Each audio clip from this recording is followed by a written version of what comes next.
Welcome to Chidu media YouTube ಚಾನಲ್ಗೆ. YouTube channel ನೋಡ್ತಿರೋ ಪ್ರತಿಯೊಬ್ಬರು ಕೂಡ ಸಬ್ಸ್ಕ್ರೈಬ್ ಮಾಡ್ಕೊಳ್ಳಿ, ಲೈಕ್ ಮಾಡಿ, ಶೇರ್ ಮಾಡಿ. ಲೈಫಲ್ಲಿ ಒಂದ್ಸಲಿ ಆದರೂ ನಾವು ಚಿಕ್ಕವರಿದ್ದಾಗ ಒಂದು ಕನಸುಗಳಿರುತ್ತೆ. ನಾವು ಒಂದ್ಸಲಿ ಆದರೂ ಕೂಡ ಫ್ಲೈಟಲ್ಲಿ ಪ್ರಯಾಣ ಮಾಡಬೇಕು, ವಿಮಾನದಲ್ಲಿ ಹೋಗಬೇಕು ಅಂತೇಳಿ. ನಾನು ಕೂಡ ಒಂದು ಕನಸು ಇಟ್ಕೊಂಡಿದ್ದವನು. ಬಟ್ ಆದರೂ ಕೂಡ ಒಂದು ಸುಮಾರು ವರ್ಷದ ನಂತರ ನಾನು ಫ್ಲೈಟ್ ಹತ್ತಿದ್ದು ಈ ವಿಡಿಯೋದಲ್ಲಿ ನನಗೆ ತೋರಿಸ್ದಾಕೆ ಇಷ್ಟಪಡ್ತೀನಿ. ನಾನು ಈ ಒಂದು ವಿಡಿಯೋ ಏನಿದೆ, ಫುಟೇಜ್ ಏನಿದೆ, ಇದು 2 ವರ್ಷದ ಹಿಂದಿನ ಫುಟೇಜು ಮತ್ತು ವಿಡಿಯೋ. ಅವಾಗ ನಾನು ವಿಡಿಯೋ ಮಾಡೋಕ್ಕಾಗಿರಲಿಲ್ಲ. ಏನಕ್ಕೆ ಅಂದರೆ ನಾನು ಅವಾಗಿನ್ನೂ ಯೂಟ್ಯೂಬ್ ಬರಲ್ಲ. ಬಟ್ ಈಗ ನಾನು ರೀಸೆಂಟಾಗಿ 3 ವಾರದಿಂದ ನಾನು ಯೂಟ್ಯೂಬ್ ಸ್ಟಾರ್ಟ್ ಮಾಡೋದ್ರಿಂದ ನನ್ನ ಜರ್ನಿ. ಕೆಲವೊಂದು ವಿಷಯಗಳನ್ನ ನಾನು ತೋರಿಸ್ಬೇಕಂತ ಒಂದು ಫೋಟೋಸ್, ವೀಡಿಯೋಸ್ ಏನಿದೆ ಇದನ್ನು ಎಡಿಟ್ ಮಾಡ್ಕೊಂಡು ನಿಮಗೆ ಕಳಿಸ್ಕೊಡ್ತಾಯಿದ್ದೀನಿ. ಇದು ನನ್ನ ಮೊದಲನೇ ಟ್ರಿಪ್ಪು ಕೋಲ್ಕತ್ತಾಗೆ. ಬೆಂಗಳೂರಿಂದ ನಾನು ಕೋಲ್ಕತ್ತಾಗೆ ವಿಮಾನದಲ್ಲಿ ಹೊರಡ್ಬೇಕಾದ್ರೆ ಇದೊಂದು ಏನು ಫೋಟೋಸ್ ಇದೆ, ವ್ಯೂಸು, ಇದೆಲ್ಲ ಕೂಡ ನಾನು ಕ್ಯಾಪ್ಚರ್ ಮಾಡಿ ಇಟ್ಕೊಂಡಿದ್ದೆ ನನ್ನ ಗೂಗಲಲ್ಲಿ.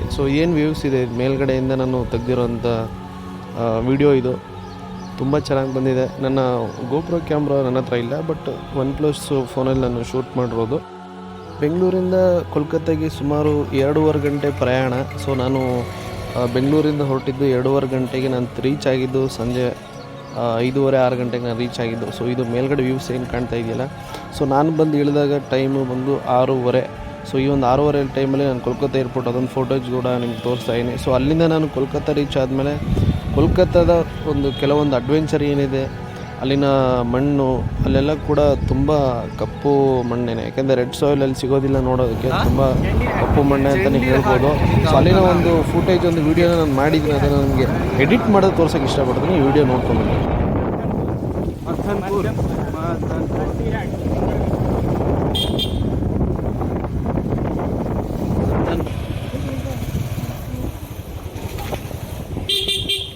छोटा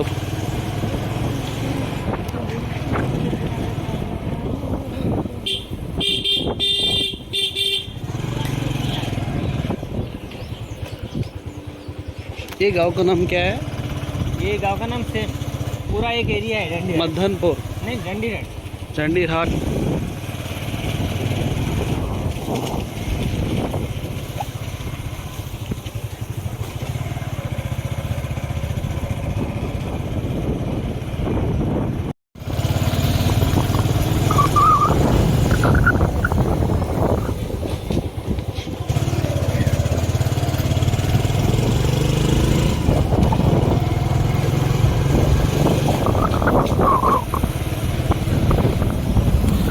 Nature is very good and full excited. This nature is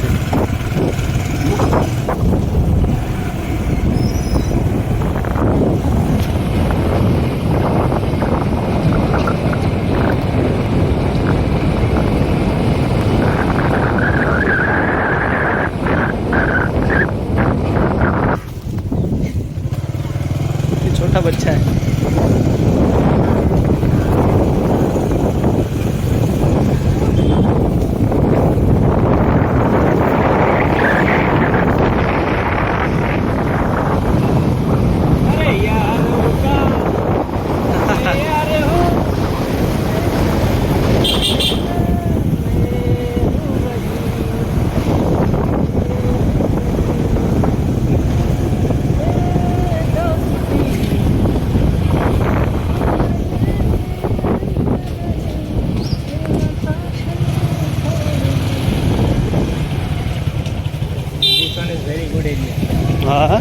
This one is very good area. पूरा green और green. जंगल. हाँ, यस, ग्रीन और ग्रीन. बहुत ग्रीन है, बहुत अच्छी है, बहुत ग्रीन है. ಕೋಲ್ಕತ್ತಾ ಅಡ್ವೆಂಚರ್ ಅಂತೂ ತುಂಬ ಗ್ರೀನಿಶಲ್ಲಿದೆ. ಯಾಕೆಂದರೆ ನಾನು ಲಾಸ್ಟ್ ಮಾನ್ಸೂನು ಹೋಗಿದ್ದು. ಬಟ್ ಕೋಲ್ಕತ್ತಾದಲ್ಲಿ ವೆಸ್ಟ್ ಬೆಂಗಾಲ್ನ ಮಾನ್ಸೂನು ಬಟ್ ಅದೇ ಟೈಮಲ್ಲಿ ಇರುತ್ತೆ. ಬಟ್ ಅಲ್ಲಿನ ಒಂದು ವಾತಾವರಣ ಹೇಗಿದೆ, ಗ್ರೀನಿಶ್ ಆಗಿ ತುಂಬ ಚೆನ್ನಾಗಿದೆ. ಈ ಒಂದು ಫುಟೇಜ್ ಏನಿದೆ ಆರ್ಮಿಯವರು, ಈ ಒಂದು ಫುಟೇಜ್ ಏನಿದೆ ಇಲ್ಲಿ ಏನು ನಾವು ನಿಂತ್ಕೊಂಡಿದ್ದೀವಲ್ಲ, ಇದು ಇಂಡಿಯಾ ಬಾರ್ಡ್ರ್ ಇದು. ಇಂಡಿಯಾ ಬಾರ್ಡ್ರ್ ಕೂಡ ನಾನು ಓಡಾಡಿದ್ದೆ. ಅವಾಗೊಂದು ತೆಗೆದಿರೋ ಒಂದು ವಿಡಿಯೋ ಇದು. ಇನ್ನೇನು ಲೆಫ್ಟಲ್ಲಿ ಕಾಣ್ತಾ ಇದೆ ನದಿ, ಇದು ಇಚುಮತಿ ನದಿ ಅಂತ.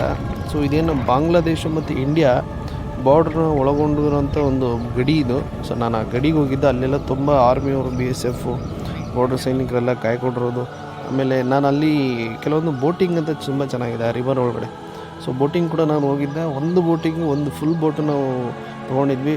800 ರುಪೀಸ್, 800 ರೂಪಾಯಿನ ಕೊಟ್ಟು ಬೋಟಿಂಗನ್ನು ಮಾಡಿದ್ವಿ. ಈ ವಿಡಿಯೋದಲ್ಲಿ ನಾನು ತೋರಿಸ್ತಾ ಇದ್ದೀನಿ ಬಲಗಡೆ ಕಾಣ್ತಿರೋದೆಲ್ಲ ಇಲ್ಲಿ. ಹಾಗೇನೆ ಈಗ ಎಡಗಡೆ ಇಲ್ಲಿ ಕಾಣ್ತಾ ಇದೆಯಲ್ಲ ಇದು ಟೋಟಲ್ ಎಲ್ಲ ಬಾಂಗ್ಲಾದೇಶು. ಈಗ ನಾವಿರೋದು ಸಿಟಿ ಅಂತ ಒಂದು ರಿವರ್ ಮಧ್ಯೆ ಇದ್ದೀವಿ.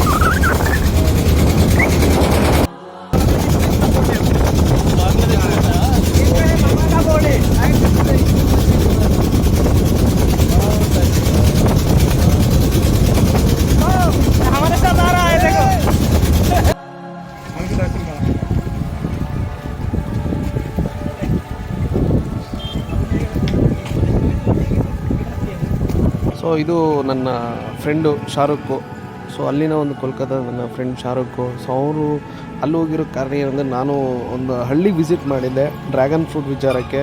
ಸೊ ನಾವು ಕೂಡ ಪ್ಲಾಂಟೇಶನ್ ಸಸಿಗಳನ್ನ ಕೊಡೋದ್ರಿಂದ ಅಲ್ಲಿನ ವಿಸಿಟ್ಟು, ಅಲ್ಲಿನ ಬೆಳವಣಿಗೆ ಮತ್ತು ಅಲ್ಲಿ ಏನು ಬೆಳೀತಾರೆ ಸೊ ಅದನ್ನ ಒಂದು ಮಾಹಿತಿ ತಿಳ್ಕೊಂಬರೋಕ್ಕೆ ನಾನು ಹೋಗಿದ್ದು. ಅಲ್ಲಿ ಈ ಡ್ರ್ಯಾಗನ್ ಫ್ರೂಟ್ ಹಣ್ಣನ್ನು ಬೆಳೆದಿದ್ರು ಸುಮಾರು 10ರಿಂದ 12 ವರ್ಷ 15 ವರ್ಷದಿಂದ ಡ್ರ್ಯಾಗನ್ ಫ್ರೂಟ್ ಬೆಳೆದಿರೋ ಕಾರಣ ನಾವು ಅಲ್ಲಿನ ಹೋಗಿ ರಿಸರ್ಚ್ ಅಂತ ಒಂದು ಆ ಫ್ರೂಟ್ನ ಕಟ್ ಮಾಡಿ ಸೊ ಅದ್ರ ಟೇಸ್ಟ್ ಮಾಡಿದ್ದು ತುಂಬ ನನಗೆ. ಸೊ ಅಲ್ಲಿನ ಅಡ್ವೆಂಚರ್ ತಿಳ್ಕೊಬೇಕು ಅನ್ನೋದು ಒಂದಿತ್ತು. ಮತ್ತು ಬಿಸ್ನೆಸ್ ವಿಚಾರವೂ ಕೂಡ ಹೋಗಿದ್ದೆ. ಫ್ರೂಟ್ ಕೂಡ ತುಂಬ ಅಲ್ಟಿಮೇಟಾಗಿ ಸಖತ್ತಾಗಿ ಟೇಸ್ಟಿ ಇದ್ದಂದ ತುಂಬ ನೈಸಾಗಿತ್ತು. ಅಲ್ಲಿನ ವರ್ಕ್ ಮುಗಿಸ್ಕೊಂಡು ಅಲ್ಲಿನ ನಾವೇನು ಬಾರ್ಡ್ರ್ ಅಂತ ಕರಿತೀವಲ್ಲ ಆ ಪ್ಲೇಸ್ನ ನಾವು ಟಾಕಿ ಅಂತ ಕರಿತೀವಿ. ಸೊ ನೀವು ಕೂಡ ಕೋಲ್ಕತ್ತಾದು ವಿಸಿಟ್ ಮಾಡಿ. ಟಾಕಿ ಅಂತ ಬರುತ್ತೆ. ಸೊ ಅದು ಬಾಂಗ್ಲಾ ಮತ್ತು ಕೋಲ್ಕತ್ತಾ ಬಾರ್ಡ್ರು. ಸೊ ಅದು ಟಾಕಿ ಅಂತ ವಿಸಿಟ್ ಮಾಡಿ. ಸೊ ಅಲ್ಲಿಂದ ಒಂದು ಕೆಲಸ ಮುಗಿಸ್ಕೊಂಡು ಅಲ್ಲಿಂದ ನಾನು ಸೀದಾ ಏರ್ಪೋರ್ಟಿಗೆ ಬಂದೆ, ಇಂಟರ್ನ್ಯಾಷನಲ್ ಏರ್ಪೋರ್ಟ್ ಕೋಲ್ಕತ್ತಾ. ಸೊ ಏರ್ಪೋರ್ಟಲ್ಲಿ ನಾನು ಹೊಟ್ಟೆ ಹಸ್ದಾಗ ಇನ್ನೇನು ಊಟ ಮಾಡೇ ಮಾಡ್ತಾರೆ, ಬಟ್ ಊಟಕ್ಕೆ ತುಂಬ ಕಾಸ್ಟ್ಲಿ. ಯಾಕೆಂದರೆ ಒಂದು ವಾಟರ್ ಬಾಟ್ಲು 1 ಲೀಟ್ರ್ 100 ರೂಪಾಯಿ ಇದೆ. ಒಂದು ಏನಾದರೂ ನೀವು ಊಟ ತೊಗೋಬೇಕಾದ್ರೆ 300, 400, 500 ರೂಪಾಯಿಂದ ಬಿಲ್ ಮಾಡ್ತಾರೆ. ಸೊ ಆ ಬಿಲ್ಲು ಕೂಡ ನಾನು ಇಲ್ಲಿ ಎಂಟ್ರಿ ಅಂದರೆ ನಿಮಗೆ ತೋರ್ಸೋಕ್ಕೆ ಇಷ್ಟಪಡ್ತೀನಿ. ಸೊ ಅದಾದ ನಂತರ ಫ್ಲೈಟಲ್ಲಿ ಕೆಲವೊಂದು ಇರುತ್ತಲ್ಲ ವಿಡಿಯೋ ಮಾಡಬೇಕನ್ನೋದು, ಸೊ ಅದು ಕೂಡ ತುಂಬ ಚೆನ್ನಾಗಿ. ಸೊ ಅಲ್ಲಿಂದ ನಾವು ಏರ್ ಇಂಡಿಯಾದಲ್ಲಿ ನಾನು ಕೋಲ್ಕತ್ತಾಯಿಂದ ರಿಟರ್ನ್ ಬಂದಿದ್ದು. ಸೊ ಅಲ್ಲಿನ ಫೂಟೇಜು ಕೂಡ ಇದು. ಸೊ ಆ್ಯಂಡ್ ಇದು ನನ್ನ ಜರ್ನಿ. ಸೊ ಈ ಒಂದು ಜರ್ನಿ ಎಷ್ಟಿದೆ ದಯವಿಟ್ಟು ಲೈಕ್ ಮಾಡಿ, ಶೇರ್ ಮಾಡಿ, ಸಬ್ಸ್ಕ್ರೈಬ್ ಮಾಡೋದು ಮಾತ್ರ